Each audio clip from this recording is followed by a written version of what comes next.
My own mother involved the law against me, declaring, "Your brother's DJ career can't be jeopardized, but you can lose a few years locked up."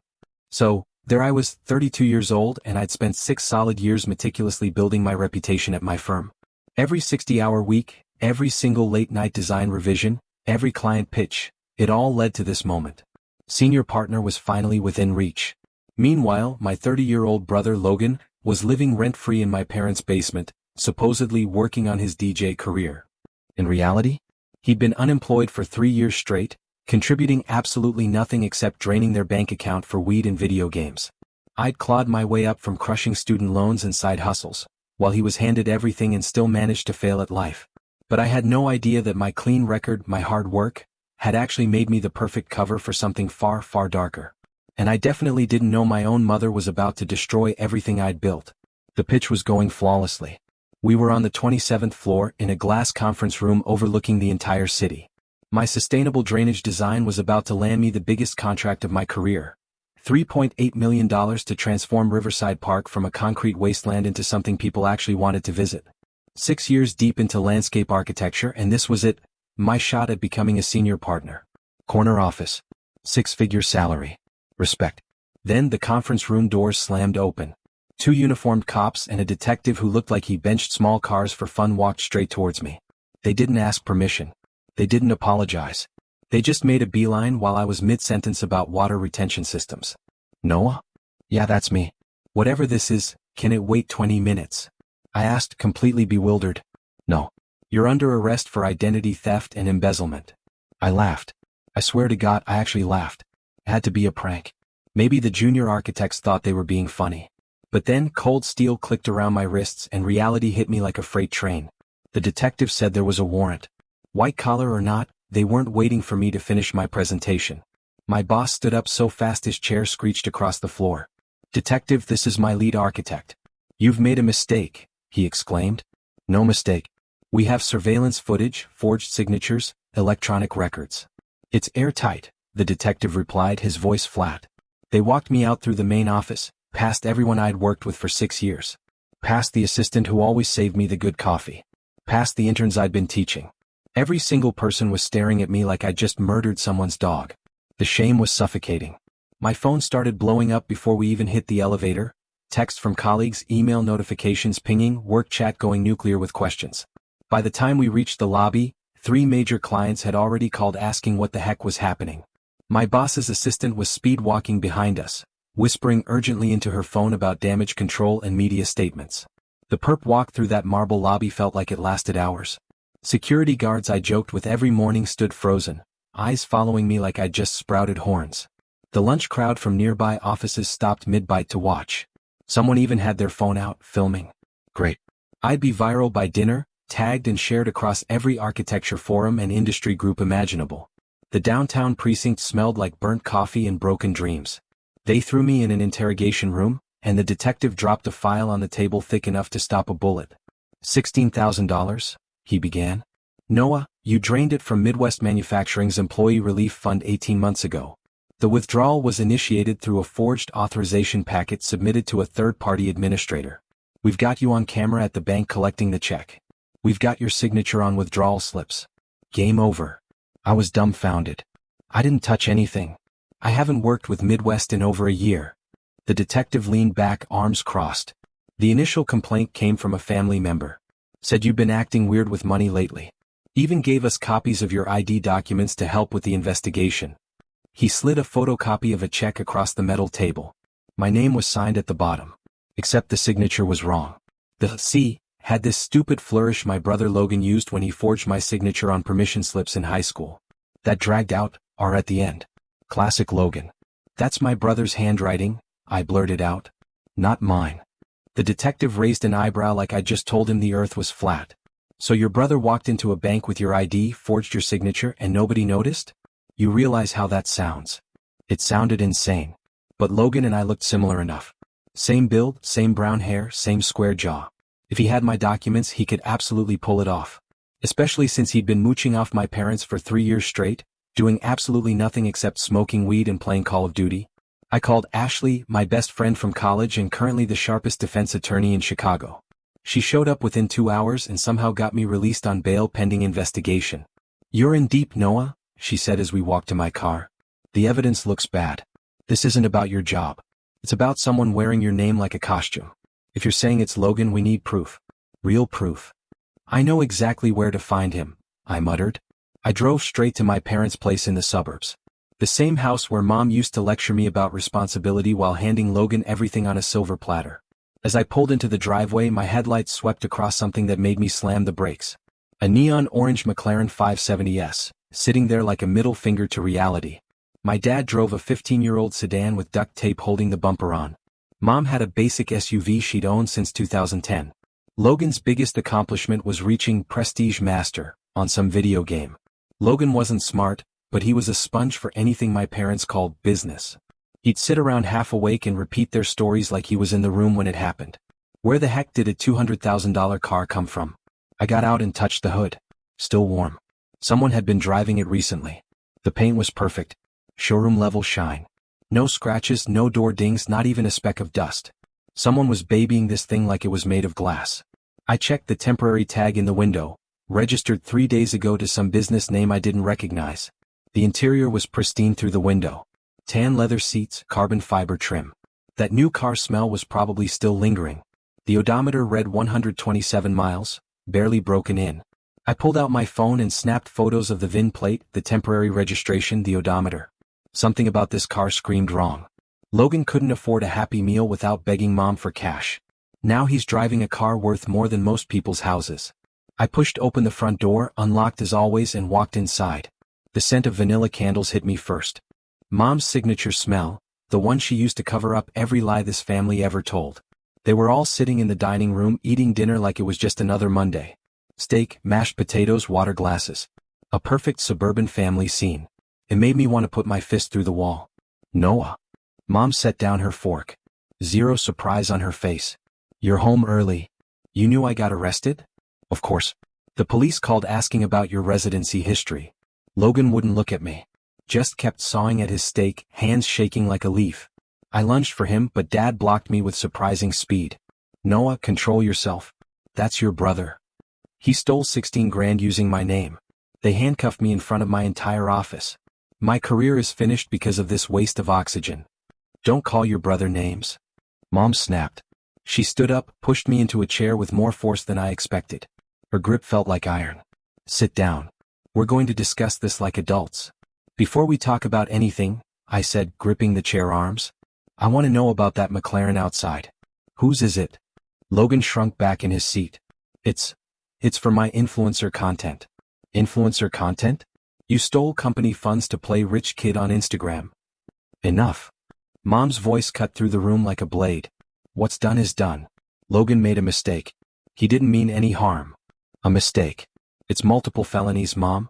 Identity theft, fraud, embezzlement." Dad cleared his throat. "The issue is, Noah, Logan isn't equipped for hardship like you are. You have education, a career, mental toughness. Logan, he's sensitive. He's fragile." I felt ice water flood my veins. I knew where this was going. I'd heard variations of this speech my entire life. "What exactly are you saying, Dad?" Mom looked me dead in the eyes.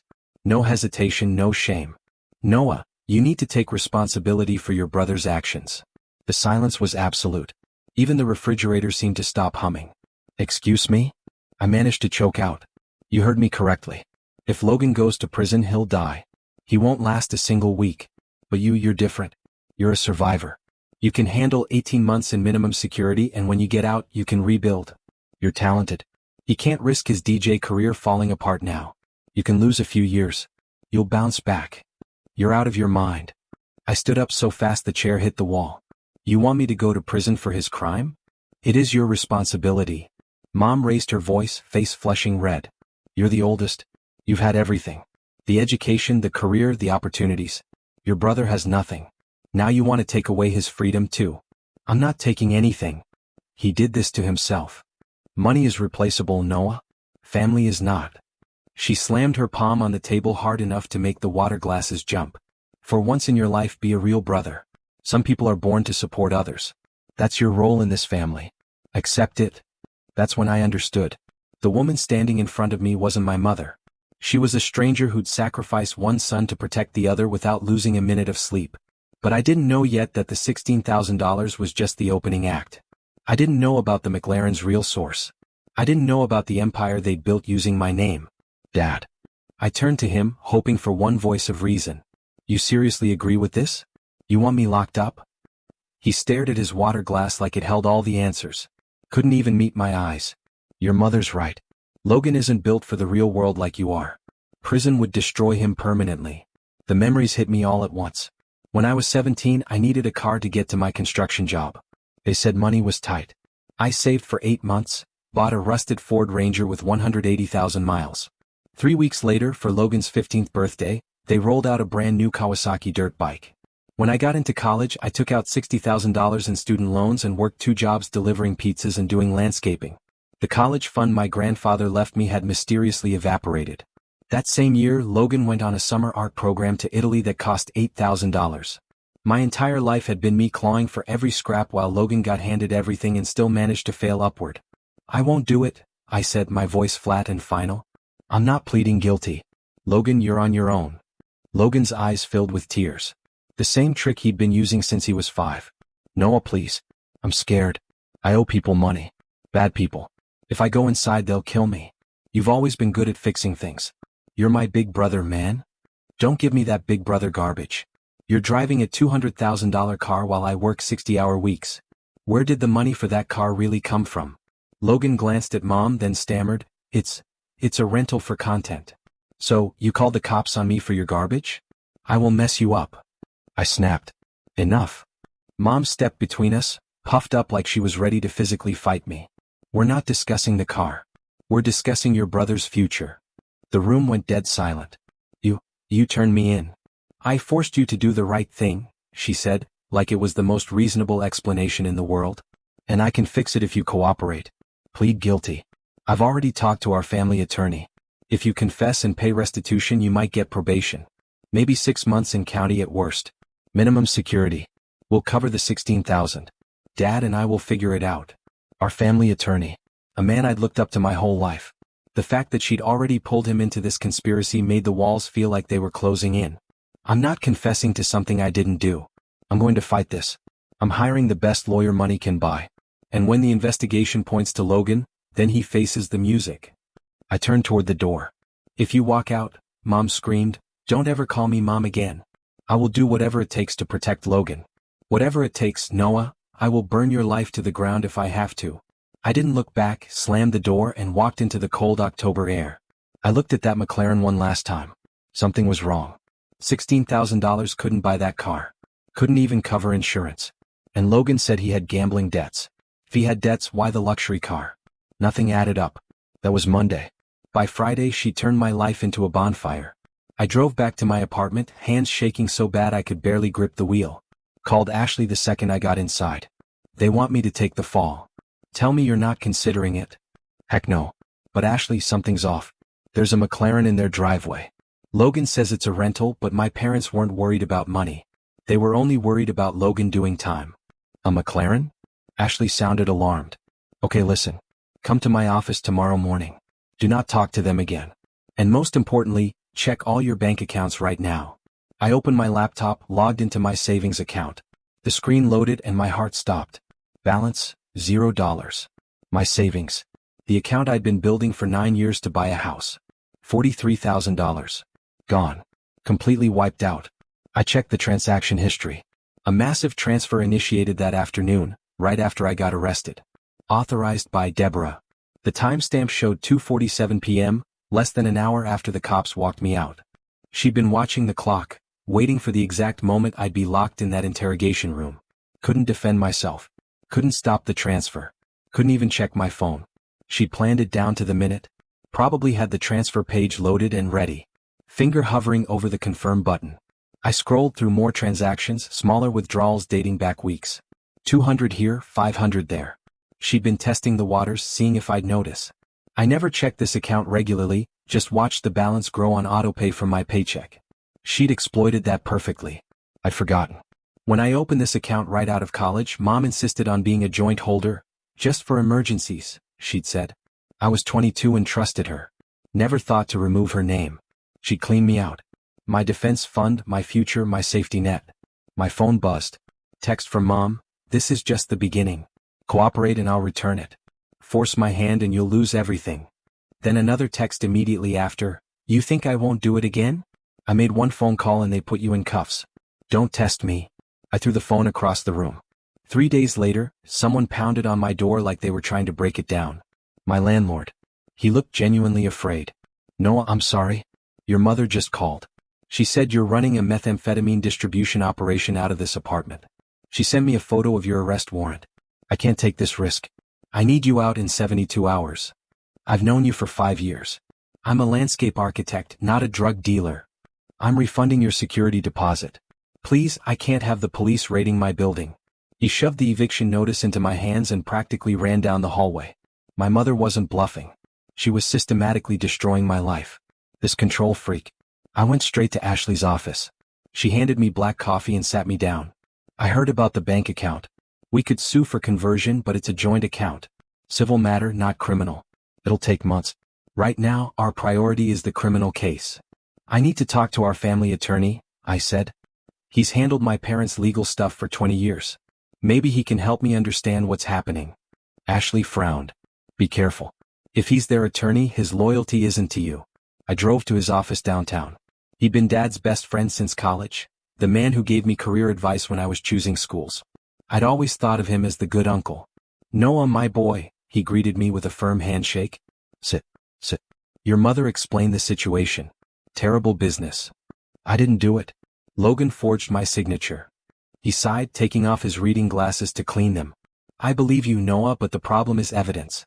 The signature, the surveillance footage, the login came from a home ISP account tied to your name. It all points to you. Logan has no assets. If he goes to prison, he can't pay restitution. But you have earning potential. So what are you suggesting? Take the deal, Noah. I've negotiated with the district attorney. If you plead guilty and pay restitution, you get 18 months probation. No jail time. You keep your job if we handle PR correctly. Plead guilty to something I didn't do? Sometimes family harmony is worth more than being right, son. Your parents are devastated." I felt sick. I stood to leave when I realized I'd left my phone on his desk. Turned back. His door was cracked open. I was about to push it when I heard him on the phone. "Yes, Deborah," I told him. "No, he's not convinced yet. Don't worry. The insurance situation is protected. The kid doesn't know about the policies." "Yeah, keep the pressure on." Insurance situation. Policies. I backed away quietly. Used a spare car key I kept in my wallet to start my car. My hands were shaking so violently I could barely turn the ignition. He had sold me out. He wasn't just protecting Logan. He was protecting something much bigger. By the end of that week, she escalated from my bank account to my workplace. I drove back to my firm. Needed to explain to my boss. Needed to salvage my career. But when I walked into the lobby, the receptionist looked at me with pity. "Noah, your boss said he doesn't want to see you. And your mother is in his office." My mother? I walked toward the office. The scene inside made my blood boil. Mom was sitting on the leather couch, crying into a tissue. My boss stood nearby, looking uncomfortable. "Oh, Noah." Mom sobbed when she saw me. "Thank God you're here. I was just apologizing for your behavior. I told him about your substance abuse issues." "Substance abuse? What the heck are you talking about? Don't deny it, sweetie." She turned to my boss. "He started using cocaine last year. That's why he needed money. He even got violent with me when I confronted him." She pulled up her sleeve, revealing a massive bruise on her forearm. I recognized that bruise from when she slammed her arm against the door frame yesterday, trying to block me from leaving. That's a complete lie. I've never touched drugs. I never laid a hand on her. My boss held up his hand, looking exhausted. "Noah, I don't know what's true anymore, but between the police yesterday and now your mother, we're bidding on a major city contract. We can't afford scandal. You're firing me? I'm placing you on unpaid leave until this is resolved. Please leave the building, Noah. Handle your family situation." I looked at Mom. Her face was buried in the tissue, but I saw it. A slight smirk curling her lips. She'd done it. Money first, housing next, work last. Like she had a checklist. I was cornered. No money, no job, no home, and felony charges hanging over my head. But she made one critical mistake. When you push a man into a corner with nothing left to lose, he becomes the most dangerous thing in the world. And the family attorney's slip about insurance was the thread I needed to unravel everything. I called Ashley from my car. Ashley, I need help. I think my parents aren't just protecting Logan. I think they're running a massive fraud operation. Come to the office now, she said. I met Ashley's guy at her office. He looked like he lived on energy drinks and conspiracy theories, but his eyes had that sharp intelligence that comes from seeing through nonsense for a living. Ashley's secret weapon for financial fraud cases. He didn't hack anything. He pulled what you can legally pull fast. My credit report, business filings, and registration records.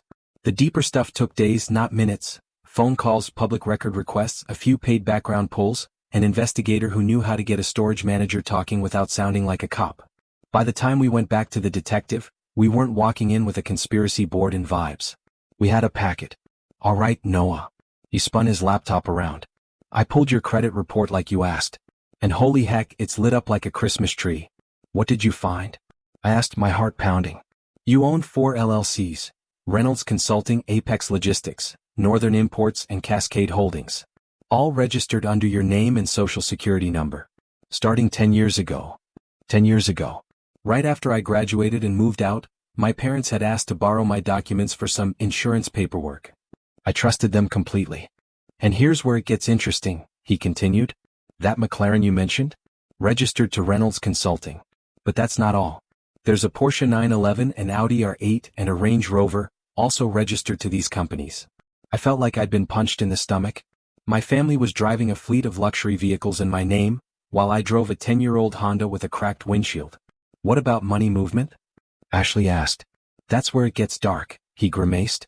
These companies show minimal legitimate business activity, but they have massive insurance claim payouts. Staged accidents, property damage, cargo theft.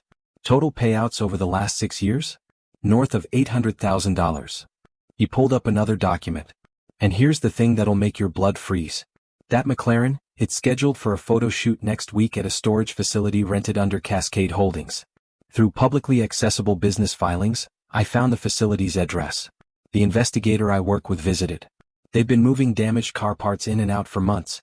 Bumpers, hoods, fenders. That McLaren sitting in their driveway isn't a status symbol. It's inventory. They're planning to total it in a staged accident next week for a 6-figure insurance payout.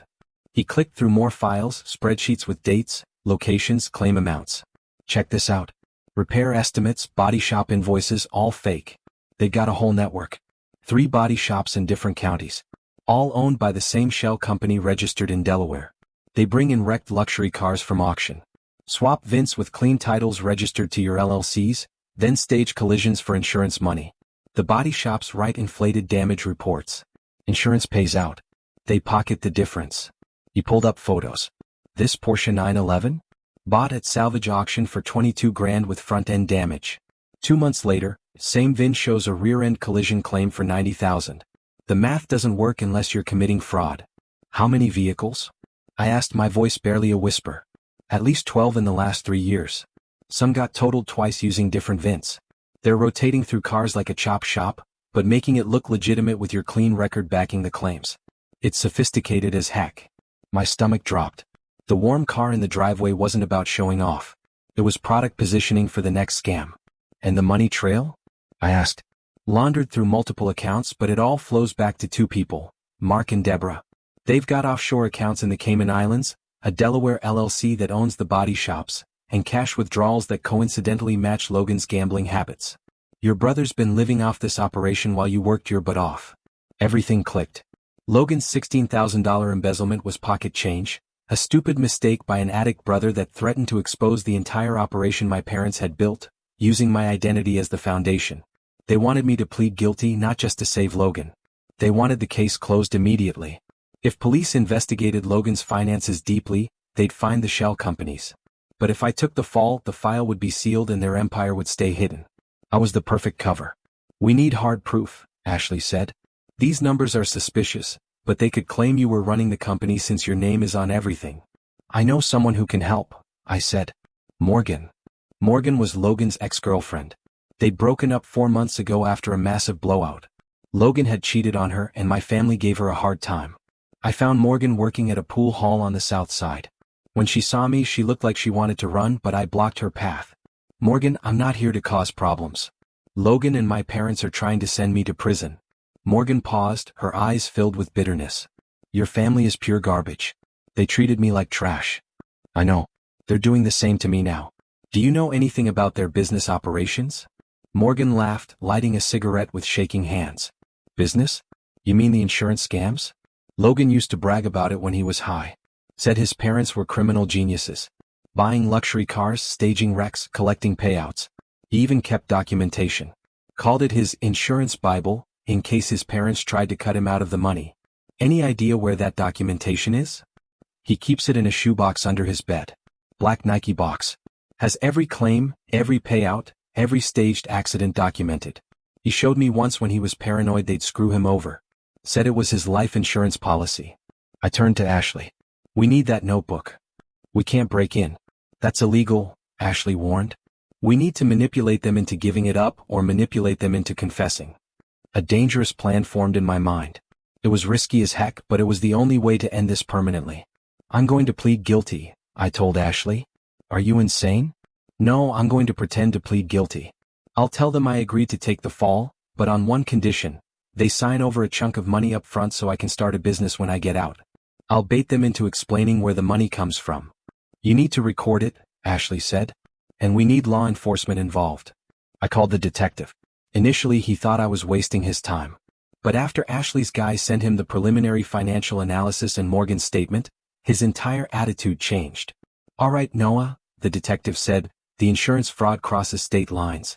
Vehicles registered in Illinois, staged accidents in multiple states, offshore accounts in the Caymans. That makes it federal. FBI is taking lead on this, which means we can wire you up under federal consent laws. I've already got the assistant U.S. attorney signing off on the intercept authorization. We'll do it the right way, paperwork and all.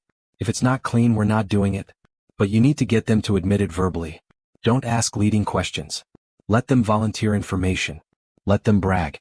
People like that always do. If you fail, you're on your own with those embezzlement charges. I won't fail. The next morning I called Mom. Made my voice sound as broken and defeated as possible. Mom, I can't do this anymore. The landlord kicked me out. The company suspended me. You win. I'll take the plea.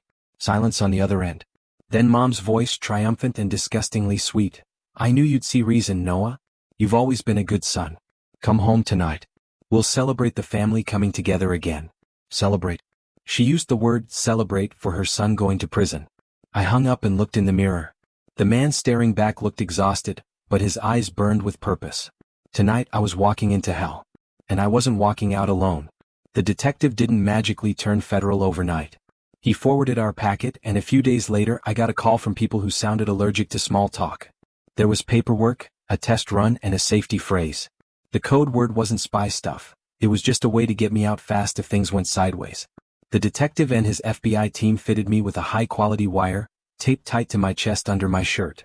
They also gave me a burner phone as a backup recording device in case the wire malfunctioned. They'd be in an unmarked van 1 block away, recording every word. The detective ran through the protocol one more time. Get them talking about the cars, the companies, any admission of fraud. Don't ask leading questions. Let them volunteer information. We need clean confessions. Don't steer them. Just give them room. And Noah, if things go sideways, if you say the code word, blueprint, we're 30 seconds away. Don't be a hero. I nodded, checking my phone one last time before handing it over. The tech guy did a final wire check, making sure the audio was crystal clear. No turning back now. The drive to my parents' house felt surreal. Every red light, every turn brought me closer to ending this or getting very deeper if they suspected something. I parked my car next to the orange McLaren, still sitting there like a trophy. I walked inside. The atmosphere was celebratory.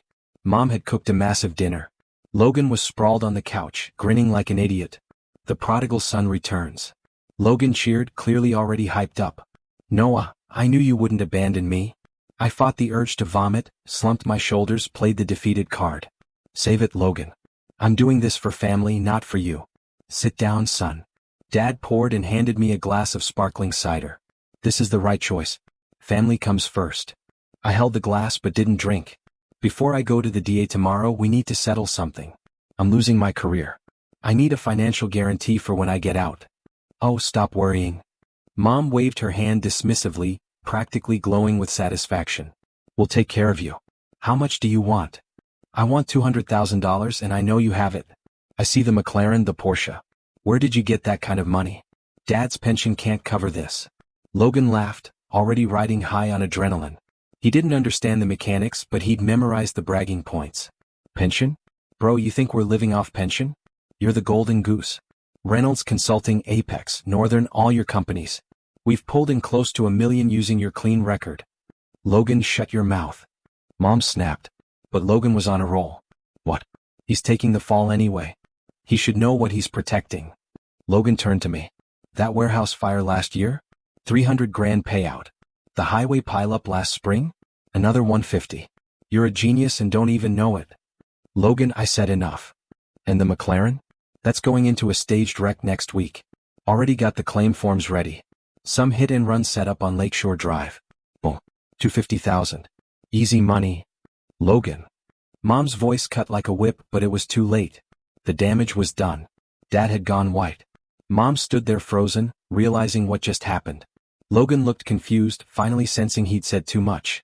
I set the glass down slowly. The clink echoed. So Logan's $16,000 was just an occupational hazard? I asked quietly. Mom's eyes locked on mine. She knew. Somehow she knew. What no one needs to understand, she said carefully, trying to salvage it, is that family protects family.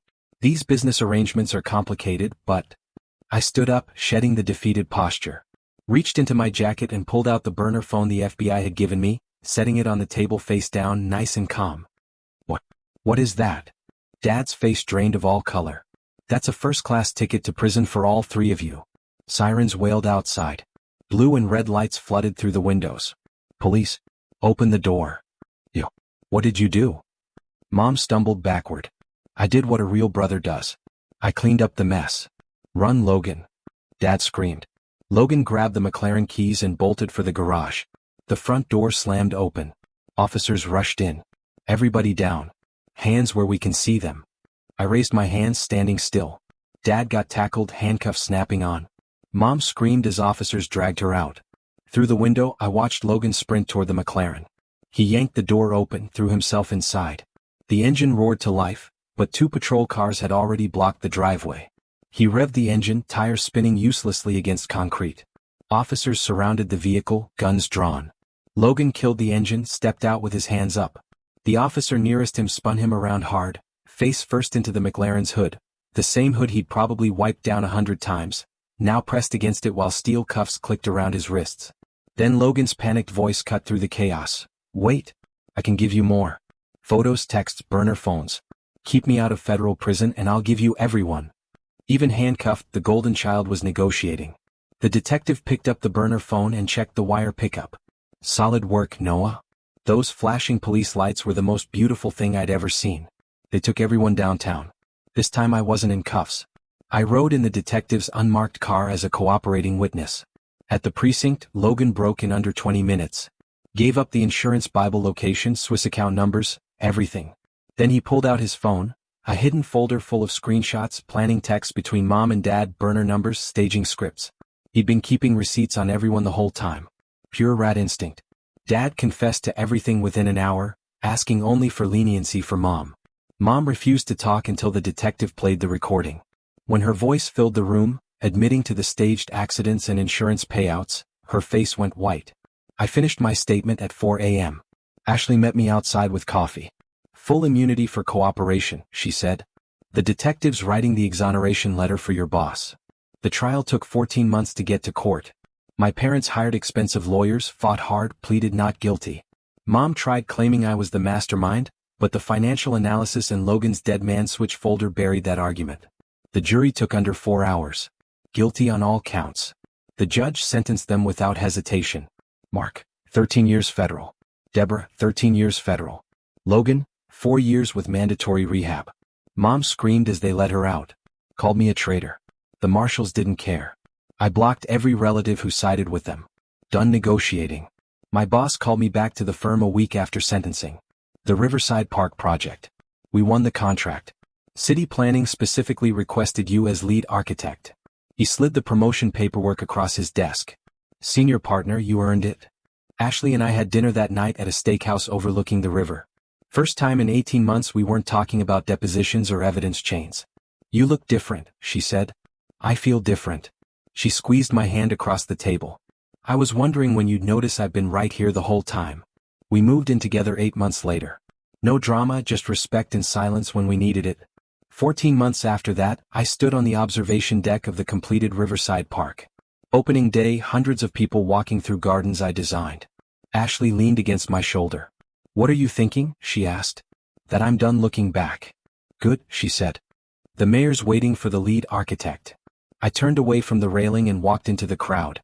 Update: 6 months later, I got word through Ashley that Mom wanted a family mediation meeting, some prison rehabilitation program. She'd supposedly made progress and wanted to apologize. "You don't have to do this," Ashley said. "I know, but I want to see it. I want to see her sitting in that jumpsuit, knowing she put herself there." The meeting was at a medium security facility. Cameras everywhere. Counselor present. Mom sat across from me looking completely broken. Gray hair, no makeup, orange jumpsuit hanging off her like she'd lost weight. She couldn't stop her hands from shaking. The counselor gave some speech about healing and accountability. I stared at her the entire time. Finally, Mom spoke, voice cracking. "Noah, please. I know what I did was unforgivable. I destroyed your life because I was selfish and stupid. I chose Logan over you and I was wrong. I'm begging you. I can't sleep. I can't eat. Please, I need you to forgive me. I'm your mother. Please." "No." She flinched like I'd slapped her. Tears started streaming down her face. "Real ones this time. Noah, please. I'll do anything. I'll sign over everything. I'll testify against Logan if you want. I can't do this anymore. 13 years. I won't survive this. Please, baby. Please. You called me selfish for not going to prison for him. You stole my money. You tried to destroy my career. You wanted me in a cell instead of him. I know, and I'm sorry. I'm so sorry." She was sobbing now, gasping for air. The counselor reached for tissues. Mom pushed them away, leaning forward desperately. "Please just tell me what I can do. Anything. I'll do anything." I stood up slowly, buttoned my jacket, looked down at her while she cried. 13 years, Deborah. Enjoy them." Her face crumpled completely. She reached across the table like she was going to grab my hand, but the counselor stopped her. "Noah, please don't leave like this. Please." I walked to the door without looking back. Ashley was waiting in the parking lot with coffee. "How'd it go?" "Exactly how I wanted it to." "What would you have done when your own family, the people who should protect you, tried to send you to prison to protect their criminal empire?" Let me know in the comments below.